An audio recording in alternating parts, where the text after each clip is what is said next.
laissé sans ressources et moyens de communiquer avec lui. Amen. Il faut bien que tu comprennes ça. C'est-à-dire que Dieu ne nous a pas laissés sans un moyen de pouvoir communiquer avec lui. Amen. Et ne nous a pas abandonnés. Donc, ça veut dire qu'on n'est pas seul. Et lorsque nous traversons des épreuves, ou lorsque nous faisons face à des obstacles, lorsque nous faisons face à des situations, on a tendance des fois à se dire comment je vais faire, comment je vais pouvoir m'en sortir. C'est sûr que souvent tu ne peux pas t'en sortir parce que si tu comptes sur toi-même et si tu comptes sur tes ressources et si tu comptes sur les informations que tu as concernant vraiment ce qu'on appelle tes ressources. Tu vois. Mais il y a quelqu'un au-dessus de tout. Amen. Il y a quelqu'un au-dessus de tout. Et lui, ses ressources ne sont pas limitées. Lui, ses capacités ne sont pas limitées. Je vais vous illustrer ça comme ça.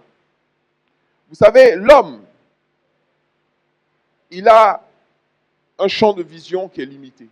C'est ce qu'on appelle, on peut appeler ça comme ça, je l'appelle comme ça, un écran radar. C'est-à-dire, tu as un écran et ton écran, il est délimité. Voilà, comme un peu le rectangle qui est devant moi. Donc, vous voyez toujours des choses, en fait, dans un carré. Vous voyez votre solde. Vous voyez vos économies. Vous voyez le nom de vos relations. Vous voyez vos contacts.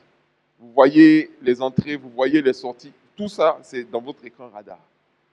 Donc, quand vous êtes confronté à quelque chose et à une situation, ou que vous devez prendre une décision, ou que vous devez faire quelque chose, vous avez toujours tendance à regarder dans votre écran radar. Et si vous ne voyez pas dans votre écran radar comment la situation va pouvoir se régler ou comment la situation va pouvoir s'arranger, vous commencez à vous inquiéter et vous commencez à douter, vous commencez à paniquer. Ça, c'est purement humain.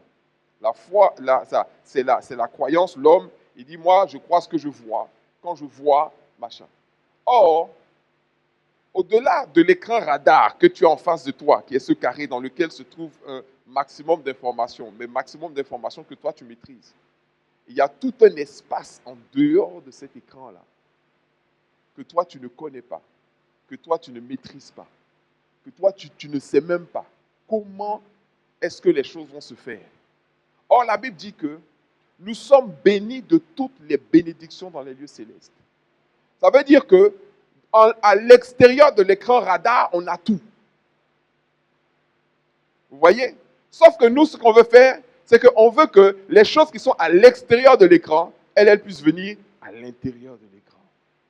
C'est pour ça que la Bible dit qu'on est béni de toutes les bénédictions dans les lieux célestes. Les lieux célestes, c'est les lieux invisibles. C'est en dehors de ton écran. Mais ta foi va faire quoi? Ta foi va ramener les choses qui sont à l'extérieur de l'écran. Elle va les ramener à l'intérieur de l'écran. C'est pour ça que la dimension de Dieu, elle est extraordinaire. Être en relation avec Dieu, pouvoir communiquer avec Dieu, c'est quelque chose d'extraordinaire. Ce n'est pas pour rien que Dieu est omniscient, il est omniprésent, il est omnipotent. Ce n'est pas pour rien qu'il sait tout, qu'il peut tout et qu'il est partout à la fois. Lui, il est le seul qui est capable de voir à l'extérieur de ton écran radar et d'établir les connexions nécessaires en dehors de ce que tu vois pour que ce que tu vois puisse se mettre en accord avec ce que tu veux. Donc Dieu nous a donné un moyen de communiquer avec lui. C'est pour ça que la Bible dit que ne vous inquiétez de rien, mais en toute chose, faites connaître vos besoins à votre Père qui est dans les cieux. Je ne le vois pas dans mon écran, mais Dieu, lui, il sait comment ça peut venir dans mon écran, ou il sait comment il va faire pour que la situation puisse se régler. Je ne m'inquiète pas. Ne vous inquiétez de rien, mais en toute chose, faites connaître vos besoins à votre Père qui est dans les cieux. Et c'est très clair, c'est faites connaître vos besoins à votre Père qui est dans les cieux. À votre Père qui est à l'extérieur de votre écran.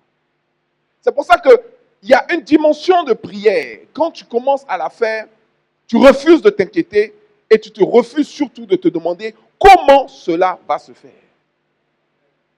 Parce que comment cela va se faire implique le fait que Dieu commence à t'expliquer à l'extérieur de ton écran, donc ça veut dire à l'extérieur de ce que tu vois, comment les choses vont se faire pour que la chose puisse arriver. Ce n'est pas possible.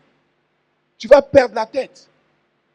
Il va te dire en fait, il y a un monsieur qui s'appelle tant, qui va venir par tel avion, qui va faire ci, qui va faire ça, l'autre va faire ceci. Vous voyez, tu ne peux pas. Et donc, aujourd'hui, je vais vous enseigner sur ce qu'on appelle la prière de foi. Amen. Je vais enseigner sur ce qu'on appelle la prière de foi, parce que je crois qu'on en a besoin. Amen. Je crois que chacun d'entre nous en a besoin. Je crois que l'Église en a besoin. Je crois que le corps de Christ en a besoin. Je crois que nous en avons besoin pour commencer véritablement à voir ce qu'on appelle des avancées, des progressions et des percées significatives. Amen. Donc, il faut bien écrire dans ton cahier prière de foi. Amen. Bien noter, prière de foi. Parce que je sais que avant la fin de ta vie, tu vas revenir dessus au moins une bonne 50aine de fois. La prière de foi.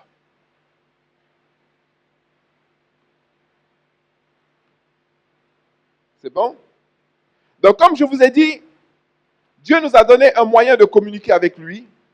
Amen. Pour que nous puissions continuer de recevoir de lui. On aura toujours besoin de recevoir de lui. À partir du moment où nous sommes des enfants de Dieu, on a besoin de recevoir de Dieu. Il y a des personnes qui ont toujours besoin de leurs parents. Même si tu n'as plus besoin de lui pour te donner de l'argent de poche, mais tu as besoin de lui, ne serait-ce que pour le réconfort, le soutien, l'amour et tous ces éléments-là. Mais nous avons besoin de Dieu pour la direction, nous avons besoin de Dieu pour l'inspiration, nous avons besoin de Dieu pour la force, nous avons besoin aussi de ce qu'on appelle de la bénédiction de Dieu. Donc, on a besoin que Dieu dépose et investisse et donne et dispose dans notre vie.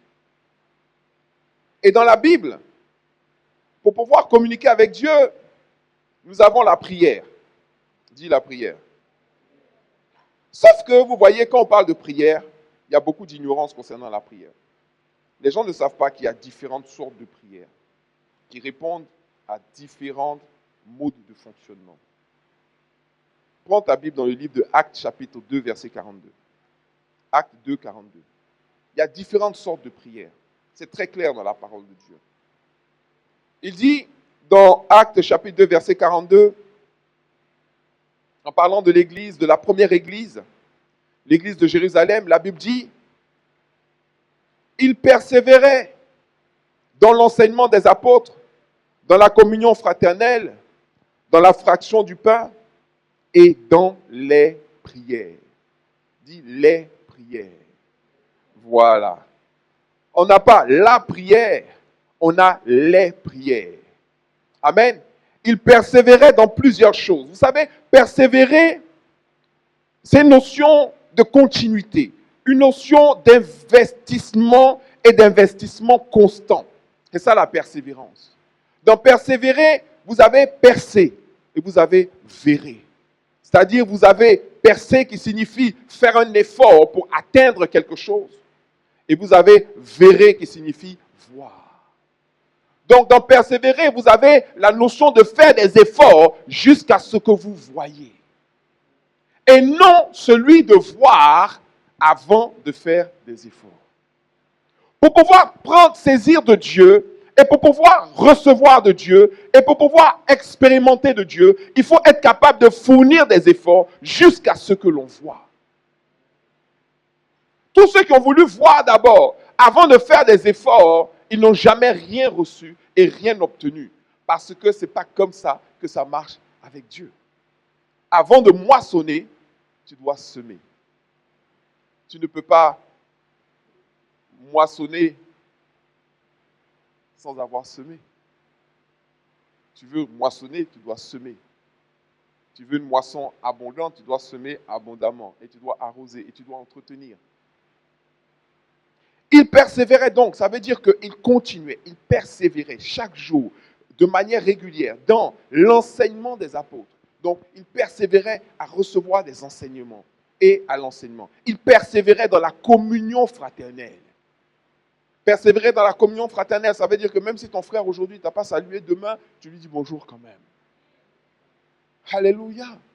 Et tu es toujours poli, et tu es toujours cordial, et tu es toujours encourageant, et tu es toujours bénissant, et tu viens toujours, et tu fais toujours des efforts. Persévérer dans l'enseignement des apôtres, ça veut dire que tu continues de recevoir des enseignements, tu t'abreuves de la parole. Tu ne te déconnectes pas à un moment pour aller voir, ou bien tu ne te déconnectes pas, tu persévères dedans. Il persévérait aussi dans la fraction du pain. C'est-à-dire que dans ce qu'on appelle la communion, lorsqu'on partage la Sainte Seine, il le faisait régulièrement pour se rappeler que toutes ces choses étaient possibles à cause du sacrifice de Christ à la croix. Et il persévérait dans les prières. Ça veut dire qu'il faisait toutes sortes de prières et il persévérait dedans. Tu sais, quand tu persévères dans la prière, ça veut dire que tu n'as pas forcément vu se manifester la chose pour laquelle tu as prié. Mais persévérer dans la prière, ça veut dire que tu crois quand même que ça va se manifester. Et donc tu persévères et tu pries. Et eux, ils persévéraient dans les prières. Mais ici, ce qui m'intéresse, c'est que la Bible parle des prières. Et la Bible dit que parce qu'ils persévéraient dans ces choses-là, au verset 43, la Bible dit, la crainte s'emparait de chacun d'eux. De chacun. La crainte s'emparait de chacun. Ça veut dire qu'on n'avait pas besoin de parler à quelqu'un pour lui dire sois prudent, sois respectueux, sois soumis, sois comme si. Non, chacun d'eux avait une crainte. Et cette crainte, ce n'était pas la peur, c'était la crainte. Ça veut dire que je crois que Dieu nous regarde et que Dieu est avec nous et que Dieu voit ce qui est en train de se faire. Même dans le secret, Dieu voit. Donc, je vais faire de mon mieux pour être bien. Amen. La crainte s'emparait de chacun d'eux. Et il se faisait quoi? La conséquence, c'est quoi? Il se faisait beaucoup de prodiges et de miracles par les apôtres. Mais où? Au milieu d'eux. Ils expérimentaient une dimension de percée, de gloire et de résultats dans leur vie. Parce que tous ces éléments-là étaient respectés. Et que les gens avaient véritablement la crainte de Dieu. Vous savez, mieux vaut avoir la crainte de Dieu que la crainte du pasteur, que la crainte du quand dira-t-on, que la crainte de ce que les gens vont dire. On a de compte à rendre qu'à l'Éternel des armées. Mais il faut aussi savoir que nous avons le regard de l'Éternel sur notre vie et que nous devons, par conséquent, faire attention. Et c'est même encore plus dur que lorsqu'il s'agit des hommes. Parce que les hommes, à certains moments de ta vie, ne te voient pas. Mais Dieu te voit 24 heures sur 24, 7 jours sur 7. Et c'est la crainte de Dieu qui va nous amener véritablement à respecter ce qu'il faut pour que la gloire de Dieu puisse éclater dans notre vie. Il se faisait au milieu d'eux beaucoup de prodiges et de miracles. À un moment de ta vie, dans ta relation avec Dieu, tu n'as même plus... vous voyez, des choses que vous faites, quand vous les faites pour la première fois, c'est difficile. Souvent, la deuxième fois, c'est plus facile que la première fois. Et la 5e fois, c'est plus facile que la 2e fois. La 100e fois, c'est plus facile que la 50e fois. Et des fois, à force de le faire, tu ne regardes même plus. Comment est-ce que tu fais? Au début, si c'est une recette, tu vas dire, il faut 500 grammes de ci, il faut 1 gramme de ça, il faut un verre de ceci. Mais quand tu l'as fait 1000 fois, tu prends les trucs, tu mets seulement. Et quand on te demande, mais comment tu fais? Tu dis, je fais. Tu ne peux plus même réellement expliquer comment tu fais. Parce que maintenant, tu maîtrises la chose. Au début, quand tu apprenais à faire tes lacets, on te dit, tu tires le premier fil, tu fais comme ça, après tu tires l'autre fil, après tu fais comme ci, tu fais comme ça. Mais est-ce que maintenant, pour faire tes lacets, tu réfléchis? Tu mets tes mains sur les lacets vont se faire. Pourquoi? Parce que c'est quelque chose que tu as intégré. Les gens ne réfléchissent pas pour rentrer chez eux. Ils réfléchissent quand ils doivent aller dans un endroit qu'ils ne connaissent pas. Mais le chemin pour rentrer chez toi à la maison, tu ne réfléchis même pas. Parce que ce sont des choses que tu as faites et faites et faites. Et quand tu persévères dans quelque chose, ça devient pour toi une seconde nature. La vie miraculeuse devient pour toi quelque chose de naturel et de normal. Parce que tu as tellement exercé le processus que le processus maintenant, il devient une seconde nature pour toi. Tu marches dans le surnaturel. La crainte de Dieu ne doit pas être quelque chose où tu te dis, ah, je dois avoir la crainte de Dieu. Hein. Non. Ça doit t'habiter naturellement. Cette conscience-là que Dieu te regarde et que Dieu est là, ça doit être pour toi quelque chose est normal à force de le pratiquer. C'est ça la force de la persévérance. C'est pour ça que tous les sportifs persévèrent dans leur sport. Aucun joueur de tennis ne peut se reposer pendant 3 mois et puis aller participer à une compétition. Il ne peut même pas se reposer pendant 3 mois. Même pendant les vacances chez eux, ça dure 2 semaines. Et pendant même les 2 semaines, ils vont continuer de s'entraîner dans leur sport. Les footballeurs jouent au football, les tennisman jouent au tennis, les gens de golf jouent au golf. Un sportif professionnel, si c'est un footballeur, il va toucher le ballon tous les jours. C'est ce qu'on appelle persévérer. C'est la clé de la réussite, c'est la clé du succès, c'est la clé de l'extraordinaire.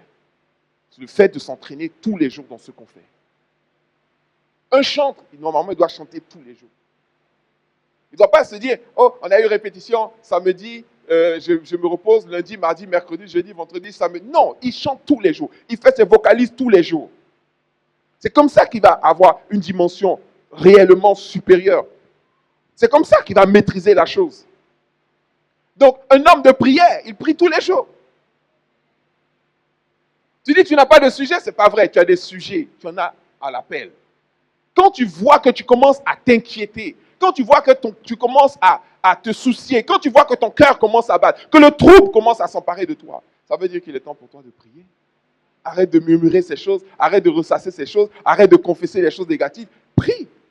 Ne vous souciez de rien. Ça veut dire, ne vous inquiétez de rien. Mais en toute chose, faites connaître vos besoins à vos pères qui est dans les cieux. Dès le moment où tu sens que le trouble commence à s'emparer de toi, non, ça veut dire que le moment est arrivé pour toi de communiquer avec ton Père. Et la paix qui surpasse toute intelligence va envahir ton cœur. C'est pour ça que je dis, vous savez, personne ne peut dire qu'il ne peut pas douter. Non, ça arrive à tout le monde de douter, ça arrive à tout le monde de s'inquiéter. Le vrai problème, c'est le temps que tu mets à t'inquiéter, le temps pendant lequel tu t'inquiètes. Si tu t'inquiètes du matin jusqu'au soir, ou comme les Israélites, de la nuit jusqu'au matin, my God, c'est-à-dire que toi, tu vas te coucher, et dès que tu te couches, tu commences à t'inquiéter, et les inquiétudes t'envahissent, malaxent ton cœur, malaxent ta tête, jusqu'à tu as ce qu'on appelle des sueurs froides. Tu transpires même, tellement tu es inquiet, jusqu'au matin. Mais quand c'est comme ça, moi je préfère prendre 1 heure, prier sérieusement, dormir bien, que de dire non, je ne peux pas, je veux dormir, et puis tu es là, tu es sur le lit, tu tournes, on dirait que tu es en train de faire un footing sur le lit. Tu cours comme ça dans le lit, tu tournes, jusqu'au matin. Non, il y a un moment, il faut dire non.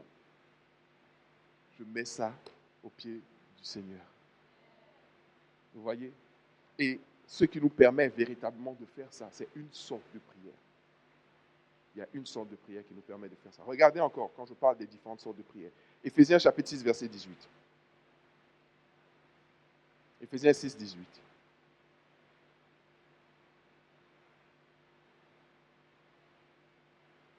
Qu'est-ce qu'il dit? Il dit, faites en tout temps. Amen.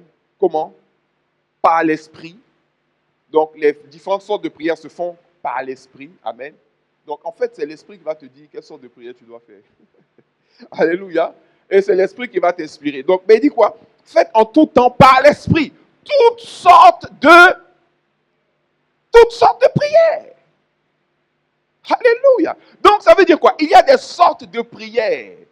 Tu ne peux pas utiliser une sorte de prière qui a pour but de faire quelque chose pour pouvoir le détourner et faire autre chose. Il y a des gens, ils sont tellement paresseux qu'ils ont une seule sorte de prière. Et c'est cette seule sorte de prière qu'ils utilisent dans toutes les situations.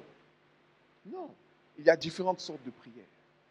Vous voyez? Dans l'école de prière, je ne sais même pas, beaucoup, vous êtes ici, je ne sais pas, il y en a beaucoup qui n'ont pas encore écouté l'école de la délivrance. Beaucoup ont écouté l'école de la délivrance. Jusqu'à présent, ils sont énormément bénis. Amen. D'autres personnes écoutent quoi? L'école de la prière. Dans l'école de la prière, vous avez 12 sortes de prières différentes. La prière de consécration, la prière de percée, la prière de la foi sur laquelle je vais enseigner. Amen. Les actions de grâce, la prière d'unité. Il y a 12 sortes. Vous ne pouvez pas, je ne sais pas, c'est comme si vous dites, vous avez une maison et vous avez plusieurs portes. Vous avez le portail, vous avez la porte d'entrée du salon, vous avez la porte pour aller dans la chambre numéro 1, la chambre numéro 2, la chambre numéro 3. Normalement, quand vous avez des portes, vous avez des clés différentes, n'est-ce pas? Parce qu'il faut qu'une clé en particulier te permette d'accéder à un endroit. Comme ça, si tu veux que la personne rentre chez toi, tu lui donnes la clé du portail. Mais si tu ne veux pas qu'il rentre dans ton salon, tu ne lui donnes pas la clé d'accès au salon. Vous voyez? Donc, nous avons des trousseaux de clés normalement. Toutes ces clés sont disponibles. Sauf qu'il y a des gens, ils utilisent une seule clé dans l'endroit. Donc, il ne peut entrer que dans le jardin, mais il ne peut pas entrer dans la chambre, dans le salon. C'est une clé pour un endroit. Est-ce que vous me suivez? Donc, les prières, les différentes prières, c'est différentes clés. Et quand tu maîtrises une sorte de prière, ça veut dire que dorénavant, tu peux entrer dans une dimension, tu peux entrer dans un endroit. Et c'est pour ça qu'aujourd'hui, je vais enseigner sur la prière de la foi. La prière de la foi, c'est la prière qui te permet d'obtenir de Dieu. C'est la prière qui te permet de voir des miracles se manifester. Ouais. Plus tu la maîtrises, plus le miracle va arriver rapidement. Je vous ai donné un témoignage la dernière fois.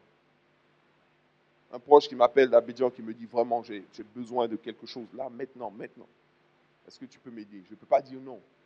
Parce que la personne ne m'a jamais demandé. Et si la personne me demande comme ça maintenant, c'est qu'elle en a vraiment besoin. Je ne peux pas le faire d'ici. Donc je dis au Seigneur, Seigneur, pourvois. Je n'ai même pas fini. Dans la minute, quelqu'un m'appelle d'Abidjan pour me dire, je vous cherche parce que je veux vous remettre quelque chose. Je dis, au lieu de venir me remettre, allez remettre à telle personne. Et la situation, elle est réglée en quelques minutes. Si je n'avais pas fait appel à la prière de foi, j'allais commencer à m'inquiéter, à me demander, mais qui est-ce que je connais à Abidjan? Qu'est-ce que je peux faire? Comment je peux faire? Et ce genre de trucs. Et à ce moment-là, je commence déjà à me mélanger, à me perdre. Pourquoi? Parce que je regarde dans mon écran et la solution n'est pas dans mon écran. La solution est en dehors de l'écran. Et donc, j'appelle celui qui voit en dehors de l'écran et je lui dis, permets que les connexions se fassent pour que la chose là puisse arriver. Et ça se fait en une fraction de seconde. Vous voyez? Parce que Dieu, il est capable de faire cela. 1 Timothée chapitre 2, verset 1. Je crois que je vais vous faire la preuve définitivement qu'il y a plusieurs sortes de prières. Et puis on va continuer. 1 Timothée chapitre 2, verset 1. 1 Timothée chapitre 2, verset 1 nous dit, j'exhorte donc avant toute chose à faire des prières. Amen. J'exhorte donc avant toute chose. Dis à ton voisin, avant toute chose. Alléluia. Quelle que soit la chose, avant toute chose. Il y a des prières qu'on fait avant de manger. Il y a des prières qu'on fait avant de voyager. Il y a des prières qu'on fait avant d'aller au travail. Il y a des prières qu'on fait avant de, par exemple, de faire son offrande. Il y a des prières qu'on fait avant de sortir de chez soi. Il y a des prières qu'on fait même des fois avant de démarrer la voiture. Moi, ce que j'aime bien souvent chez certaines personnes, vous savez, quand vous prenez l'avion, par exemple, moi j'ai souvent remarqué ça, il y a des gens, ils prient avant que l'avion ne décolle. Mais quand l'avion atterrit là, ils prient plus. Hein. Ils sortent comme ça. Oh, il y a des prières que tu dois faire avant de mettre le premier pied sur le sol du pays dans lequel tu arrives. Alléluia. Seigneur, bénis ma mission dans cette nation. Et puis tu poses le pied. Tu dois les faire avant, pas après. Vous voyez? J'exhorte donc avant toute chose. Et là où on pense qu'on ne peut pas prier en tout temps, c'est parce qu'on a toujours l'impression que prier nécessite forcément tout un cérémonial et toute une cérémonie et forcément un temps. Non! La prière, elle peut se faire en 30 secondes, en 10 secondes, en 5 secondes. Parce que prier, c'est communiquer avec Dieu. Tu n'as pas besoin d'une heure pour communiquer avec Dieu. Tu as simplement besoin de lâcher une pensée. Ça peut même sortir de ton cœur, aller toucher Dieu directement. Tu n'as même pas besoin d'ouvrir la bouche. Je vous exhorte donc, avant toute chose, à faire des prières. Dis des prières, parce qu'il y a différentes sortes de prières. Et il va en donner quelques-unes. Il dit quoi? Des supplications. Donc, il y a ce qu'on appelle les prières de supplication. Des requêtes. Des prières de requête, des actions de grâce. Alléluia. Voilà différentes sortes de prières déjà là. Pour tous les hommes. Il dit également pour les rois et pour tous ceux qui sont élevés en dignité. Même les rois, même les chefs d'État, même les ambassadeurs. Il y a des manières de toucher leur cœur qui sont plus simples et plus puissantes et plus rapides que d'aller casser dans la rue. Amen. Pourquoi? Il dit, afin que nous menions une vie paisible et tranquille, en toute piété et honnêteté. Si tu veux avoir une vie paisible, une vie tranquille, ce que j'appelle la vie sans sueur et sans stress. Amen. Tu dois apprendre à prier avant toute chose. Avant toute chose. Avant toute chose. C'est avant toute chose, c'est ce que ça veut dire. Même si tu as rencontré un jeune homme qui te plaît bien et qui te dit, passe-moi ton 06. Tu dis, Seigneur, là tu fais une prière maintenant comment on l'appelle, bon, c'est pas de requête, mais c'est une prière de consécration, on peut dire, voilà, de choses de discernement, où tu demandes la direction.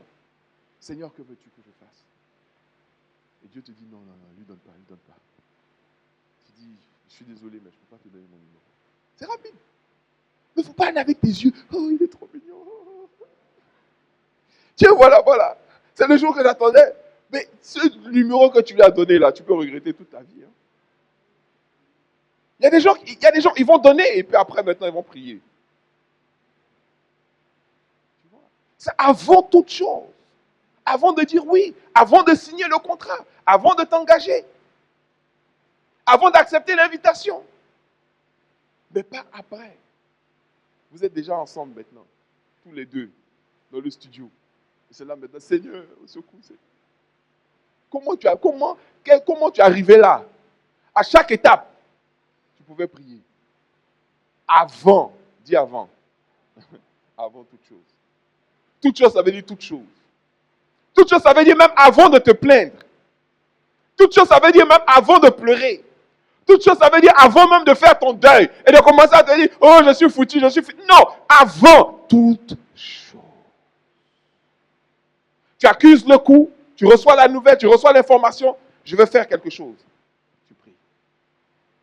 Et c'est quoi? Faire des prières.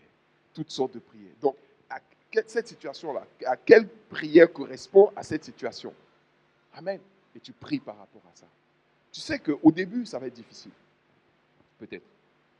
Je dis bien peut-être. Ça va être difficile. Mais au fur et à mesure, ça va devenir facile. Jusqu'à ce que ça devienne une seconde nature. Ça veut dire qu'à ce stade-là, à ce moment-là, toi et Dieu, vous marchez main dans la main. Oh là là. Qu'est-ce qui peut t'arriver? Qu'est-ce qui peut te dépasser? Qu'est-ce qui peut t'arrêter? Tu marches avec Dieu. Tu es seul. On te voit seul, mais tu n'es pas seul. Parce que Dieu est avec toi. Alléluia. Continuons. Donc, les différentes sortes de prières, vous avez vu, je vous ai donné 3 versets qui parlent de ces différentes sortes de prières. Amen. Actes 2, 42, Éphésiens 6, 18, 1 Timothée 2, 1. Il parle de différentes sortes de prières. Ces prières-là doivent être utilisées pour différents besoins et différentes situations. Ne prie pas n'importe comment pour n'importe quoi.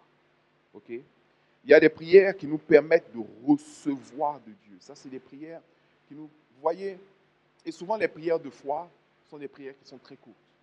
Si vous analysez la vie de Jésus, vous allez voir que Jésus a fait chacune de ces 12 prières. Chacune. La prière de foi, par exemple, c'est quand il a voulu nourrir les 5000 hommes. Il y avait 5000 hommes, certainement 2 fois plus de femmes et d'enfants. Et il n'y avait pas à manger. Et il voyait les gens, ils étaient fatigués. Ils avaient marché dans le désert pour aller l'écouter.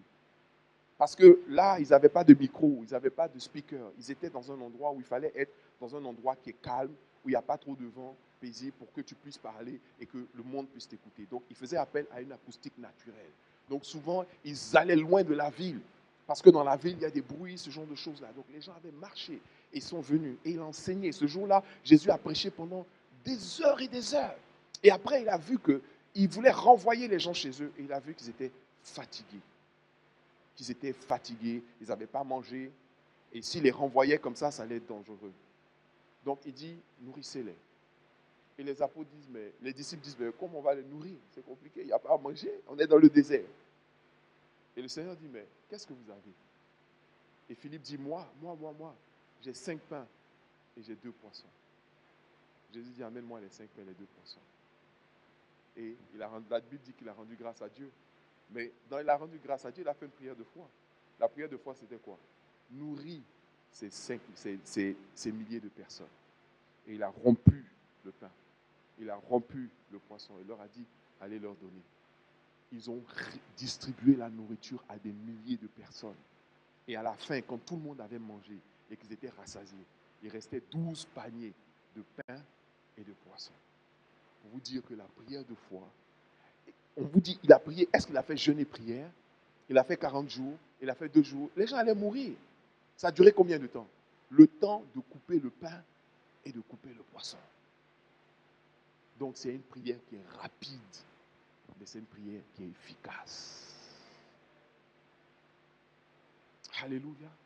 C'est une prière qui est rapide, mais c'est une prière qui est efficace. Dis à ton voisin, c'est une prière qui est efficace. Amen. Donc c'est une prière qui nous permet de recevoir directement de Dieu. Alléluia. Chaque prière répond à un processus. Ça répond à un fonctionnement. Amen. Chaque prière. C'est comme un mode d'emploi en fait. OK? Donc on va voir. Je ne sais pas si je vais pouvoir finir ça aujourd'hui, mais sur 2 jours, je pense dimanche prochain, je vais enseigner sur la suite. On va voir les caractéristiques de la prière de foi. Amen. Les caractéristiques de la prière de foi.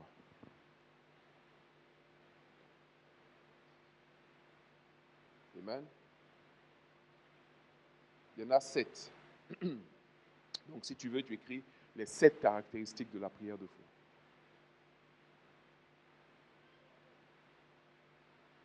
Deep teachings.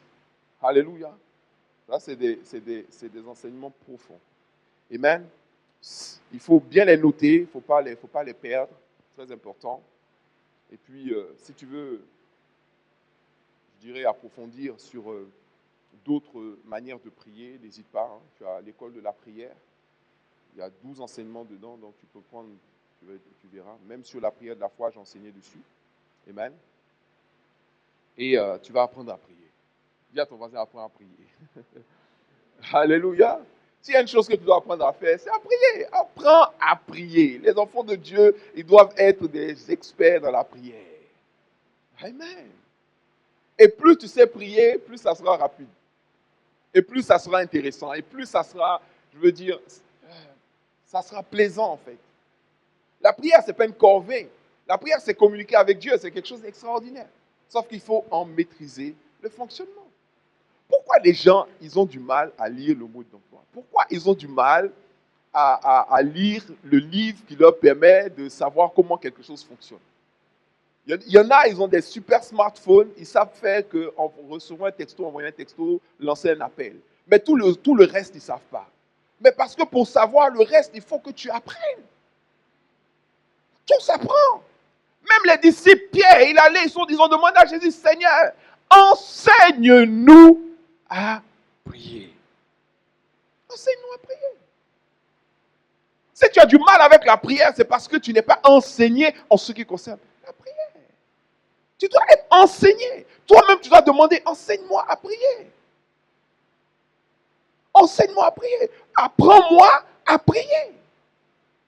Parce que dans ta vie, tu auras recours à la prière des centaines de milliers, voire peut-être des millions de fois. Tu auras besoin de prier. Donc pourquoi ne pas savoir comment prier? Allons sur la prière de foi. Première caractéristique de la prière de foi. 1. La prière de foi, c'est demander au Père au nom de Jésus. Amen. Je sais pourquoi je dis ça. Très important de maîtriser cette notion. Jean chapitre 16, verset 24.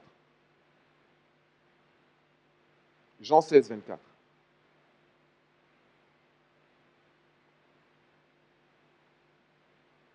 Jean 16, 24.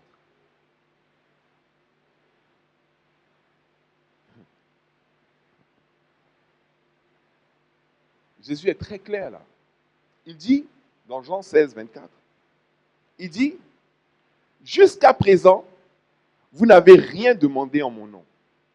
Jusqu'à présent, vous n'avez rien demandé en mon nom. Amen.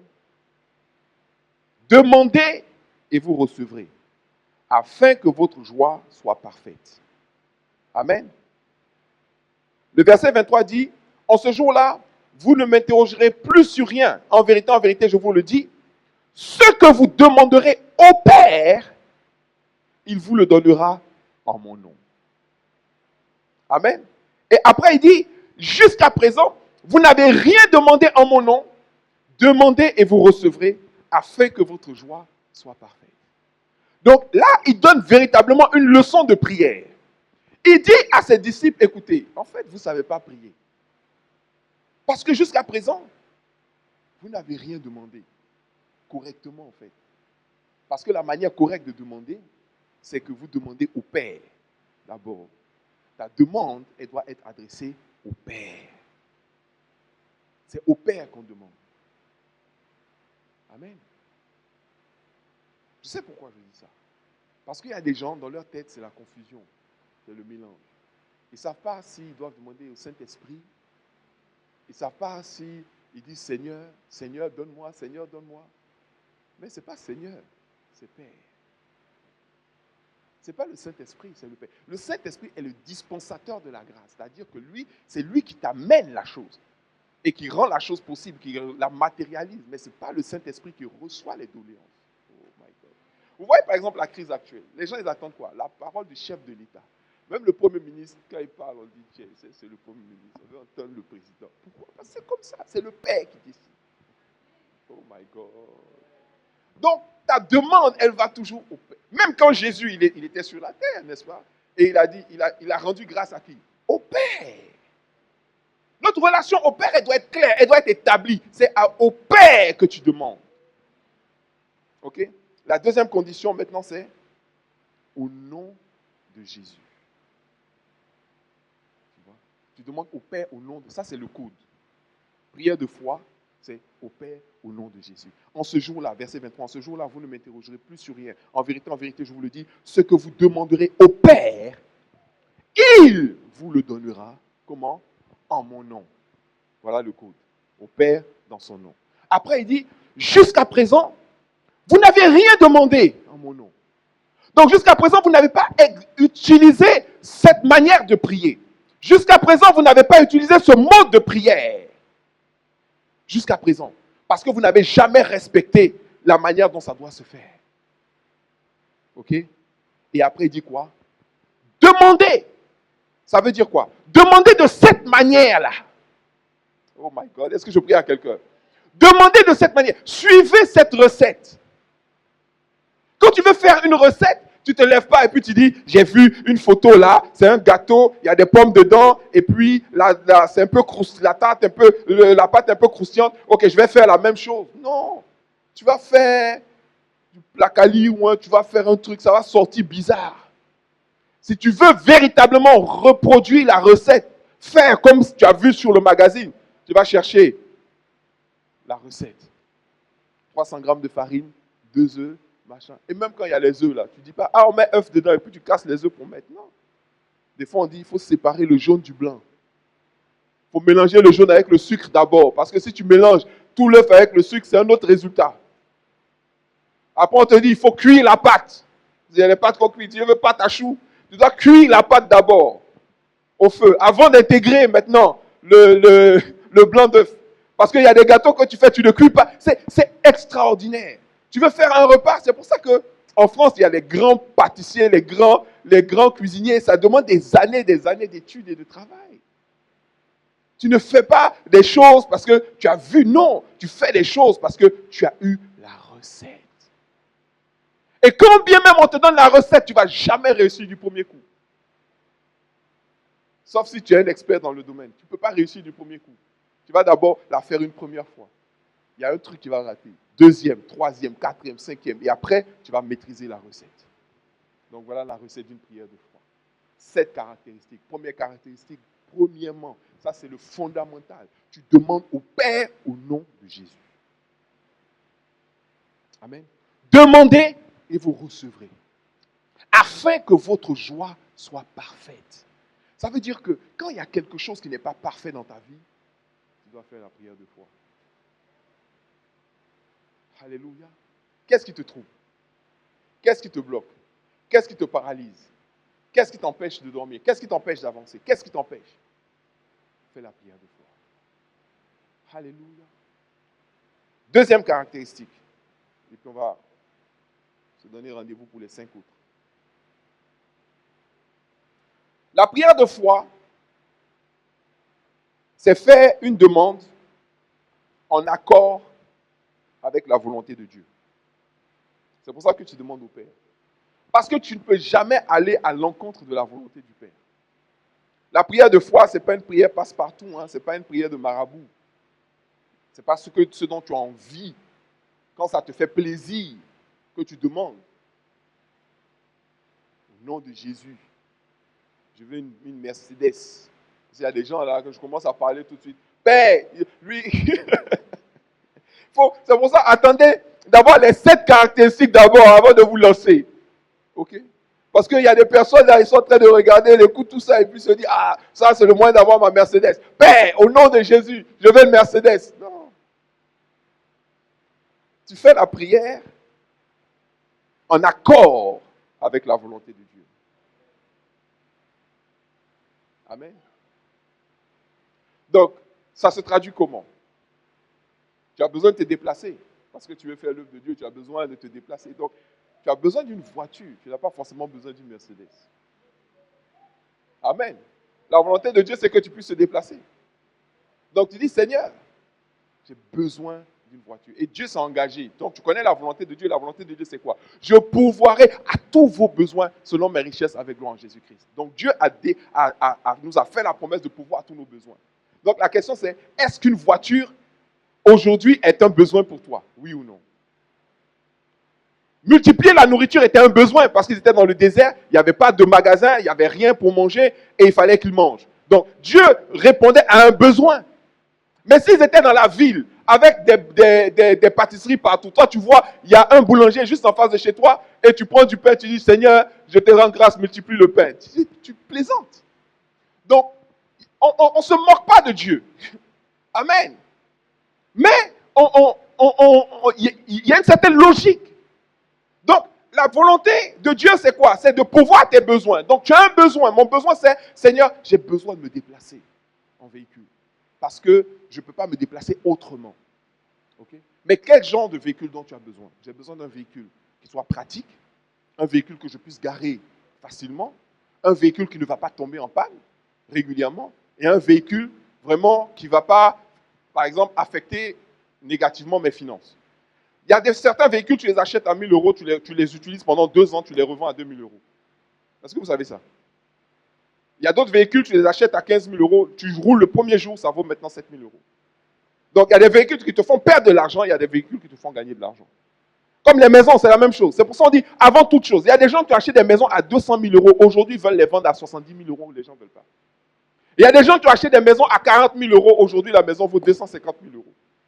Donc, c'est pour ça que la Bible dit, avant toute chose. Oh my God. Alléluia. Avant toute chose. Pourquoi on dit, ah, c'est joli, hein, ça brille, machin. Non, ça là, je me vois dedans. Non. Parce que là, tu es en train de te laisser conduire par ta vue. Mais avant de choisir la chose, qu'est-ce que tu veux réellement? Un véhicule solide qui va tenir, qui va te produire beaucoup de services, prodiguer beaucoup de services, que éventuellement même tu peux dire que je pourrais revendre plus cher que le prix que je l'ai acheté. Et qui va prendre de la valeur. Et là, c'est là où tu ouvres la prière.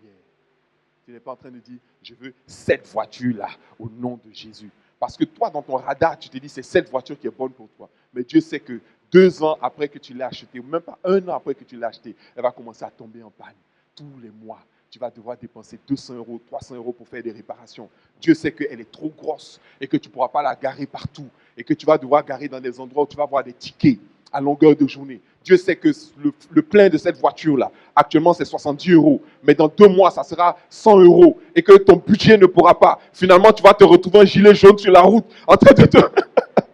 En train de te battre parce que la voiture est là, mais tu peux même pas la prendre pour sortir. Pourquoi? Parce qu'une sortie avec ça te coûte plus et te revient plus cher que beaucoup d'éléments. Donc, vous voyez, il y a des choses que tu vois, il y a des choses que tu ne vois pas. C'est pour ça que tu dois toujours, avant de prendre la décision, avant de commander, avant de décider, tu dois demander à Dieu, Seigneur, quelle est ta volonté? Alléluia. Alléluia. Il y a des gens qui se sont appauvris par des choix bizarres. Parce que leurs choix ont été basés sur leur intelligence. Or, tu ne sais pas. Tu ne sais pas. Mais tu crois que tu sais. C'est ce qui est dangereux. On va lire un dernier passage, 1 Jean chapitre 5, verset 14. 1 Jean chapitre 5, verset 14. Et je vous donne rendez-vous dimanche prochain pour les 5 autres caractéristiques de la prière de foi.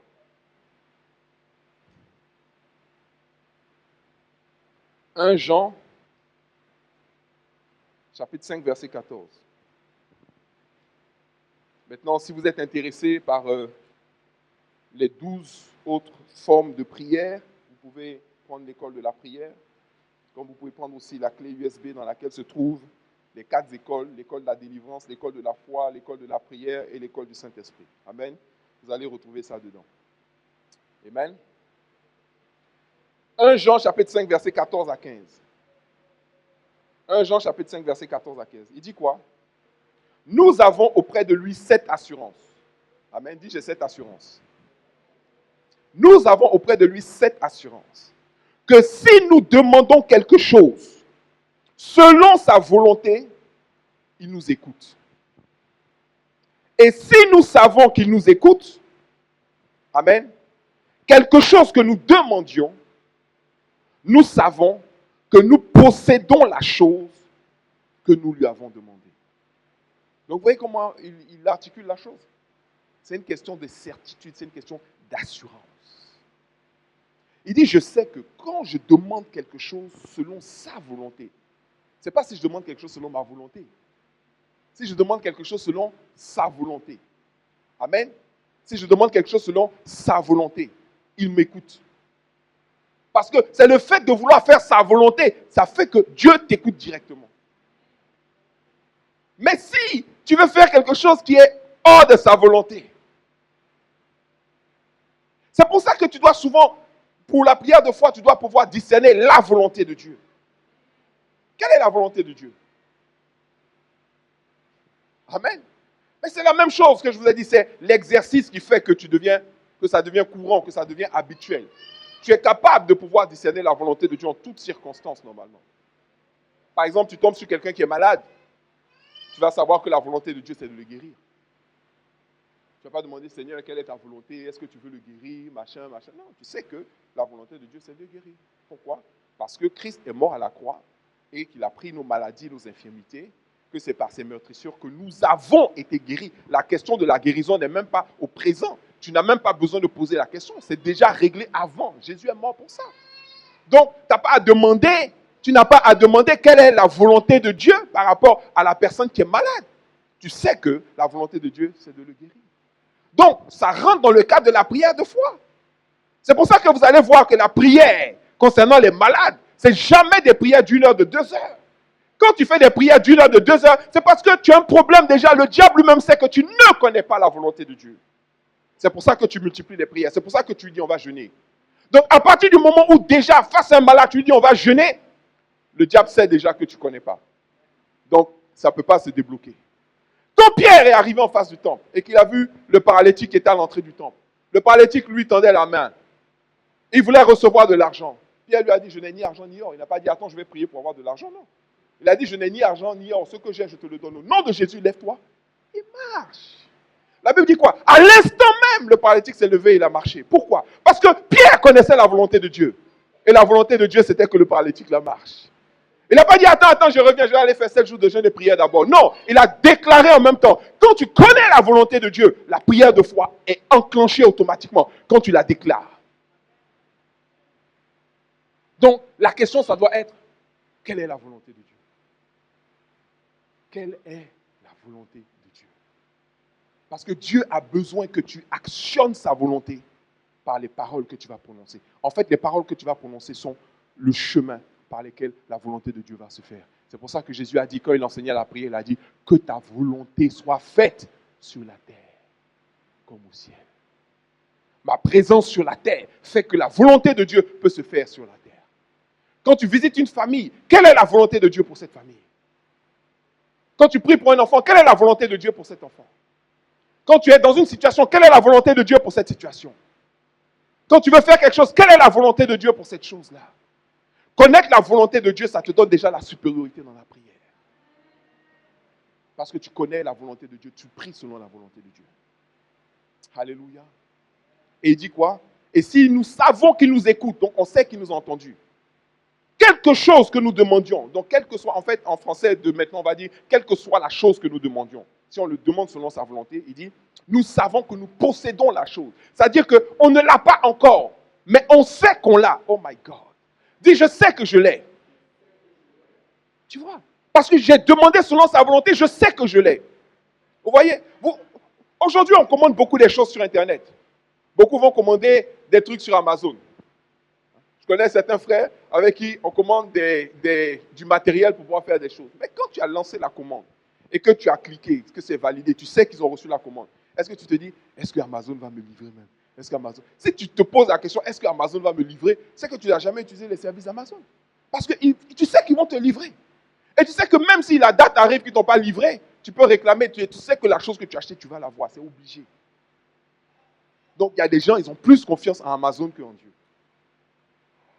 Quand ta commande, quand la prière de la foi, quand elle est selon la volonté de Dieu et qu'elle est partie, tu ne peux plus avoir le doute de est-ce que ça va venir. Quand moi j'ai passé ma commande, je sais que ça va venir.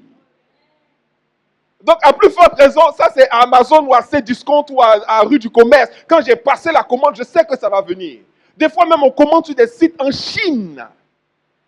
Et on ne se demande pas, mais est-ce que ce jour-là, l'avion là va fonctionner?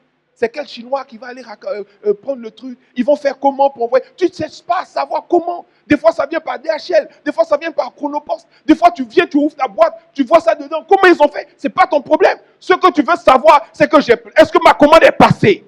Oui. Est-ce que ma commande arrive? Oui. Alléluia.